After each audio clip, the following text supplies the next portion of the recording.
ஓட்டத்திலோ ஊழிய பாதையிலோ விசுவாச ஓட்டத்திலோ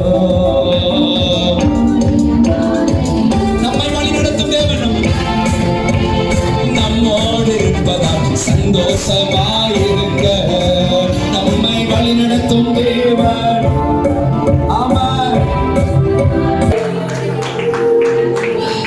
எல்லாரும் கண்களை மூடி அப்படியே துதிக்க ஆரம்பிங்க. எல்லாரும் துதிக்க ஆரம்பிங்க. வேடிக்கை பார்க்க வேண்டாம், வேடிக்கை பார்க்க வேண்டாம். அவருடைய பிரசன்னத்திற்குள்ளாக